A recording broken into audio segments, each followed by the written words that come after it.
இது வரைக்கும் வந்திருக்க பிக் பாஸ் 9 சீசன்ஸ்லயுமே மணி பாக்ஸ் ரவுண்ட்ல அதிக பணத்தை எடுத்துட்டு போன 6 கண்டஸ்டன்ஸை பார்க்கலாம் வாங்க. 6 பிளேஸ் நம்ம பார்க்க போகிறது யாருன்னு பார்த்தீங்கன்னா கதிர் அவர்கள். இவர் பிக் பாஸ் சீசன் 6ல கண்டஸ்டண்டாக இருந்தார். இவர் மணி பாக்ஸ் ரவுண்ட்லேருந்து 3 lakhs கேஷ் ப்ரைஸை எடுத்துகிட்டு போனார். 5th பிளேஸில் 2 பேர் இருக்காங்க. ஏன்னா 2 பேரும் ஒரே அமௌண்ட்டை தான் எடுத்துகிட்டு போயிருக்காங்க.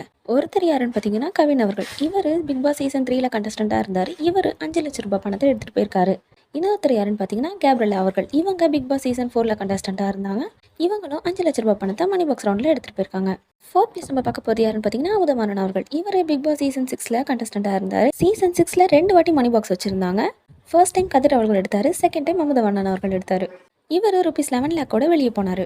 3rd பிளேஸ் நம்ம பார்க்க போகிறது யாருன்னு பார்த்தீங்கன்னா ஷிபி அவர்கள். இவர் பிக் பாஸ் சீசன் 5ல கண்டஸ்டண்டாக இருந்தார். இவர் 12 லட்ச ரூபாய் பணத்தோட வெளியே போனார். செகண்ட் பிளேஸ் யார் பார்க்க போகிறோம் பார்த்தீங்கன்னா பூர்ணிமா அவர்கள். இவங்க பிக் பாஸ் சீசன் 7ல கண்டஸ்டண்டாக இருந்தாங்க. இவங்க மணி பாக்ஸ் ரவுண்டில் மொத்தமாக 16 lakh எடுத்துகிட்டு வெளியே போனாங்க. ஃபர்ஸ்ட் பிளேஸில் யார் இருக்கான்னு பார்த்தீங்கன்னா கானா வினோத் அவர்கள். இவர் பிக் பாஸ் சீசன் 9ல கண்டஸ்டண்டாக இருந்தார். இவர் 18 லட்ச ரூபாய் பணத்தோட வெளியே போயிருக்காரு. பிக் பாஸ் ஹிஸ்ட்ரியிலேயே மணி பாக்ஸ் ரவுண்டில் அதிக பணத்தை எடுத்துகிட்டு வெளியே போனது இவர் தான்.